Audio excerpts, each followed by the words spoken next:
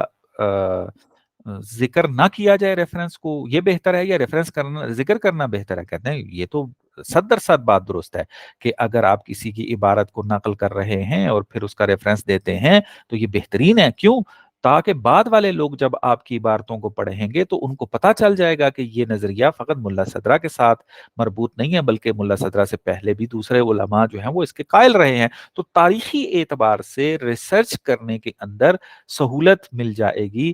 محقق کو اور پڑھنے والے کو۔ تو اس اعتبار سے یہ مشکل نہیں ہے۔ بس الزام جو لگایا جاتا ہے وہ بے بنیاد ہے، لیکن وجہ کیا تھی اس کی وجہ جو ہے وہ آپ کی خدمت میں بیان کر دی ہے۔ پھر اس کے بعد جو ہے ملا صدرہ کے آخری نقطے کو یہاں پر بیان کرتے ہیں کہ ملا صدرہ نے جو ہے وہ اپنی کتاب کے لکھنے کے اندر جو ہے وہ کیا کام اختیار کیا ہے، جو اس کی تخصصی یا علمی کتابیں نہیں ہیں ان کے اندر جو ہے بڑا مختصر عبارتیں اور سخت عبارتیں استعمال کی ہیں، لیکن جو ان کی علمی کتابیں ہیں ان کو بڑا روان، سلیس اور مشکل نہ ہونا عبارتوں کو اس کا خیال رکھتے ہوئے جو ہے وہ لکھا ہے۔ تفصیل بعض جگہ دے دیتا ہے ایک مطلب کو کہ جو پڑھنے والے کو آسان سمجھتا ہے، حتیٰ اتنا آسان بیان کیا ہے کہ پڑھنے والا ریسرچر یا طالب علم کیا کرتا ہے، وہ سمجھتا ہے کہ اب مجھے استاد کی یا شرح کی ضرورت ہی نہیں ہے، حالانکہ ایسا نہیں ہے۔ فہم کو سمجھنے کے لیے استاد کی جو ہے وہ ضرورت پڑے گی۔ عبارتوں کا آسان ہونا اس کو اس غلطی میں ڈال دیتا ہے کہ میں سیلف اسٹڈی سے مسئلہ کو سمجھ لوں گا، تو وہ یہ تصور جو ہے وہ کرنا شروع کر دیتا ہے۔ خوب یہ ایک آخری نقطہ جو ہے وہ رہ گیا ہے اس مقدمے کا، پھر اگلی بحث میں داخل ہوں گے۔ تو میرے خیال میں چونکہ اس درس کا ٹائم جو ہے وہ کافی ہو گیا ہے، اس کو جو ہے وہ ہم یہیں پہ روک دیتے ہیں تاکہ اگلے درس میں اس کو شامل کر کے اگلے درس میں شامل ہو جائیں گے۔ وصلی اللہ علی محمد وآلہ محمد۔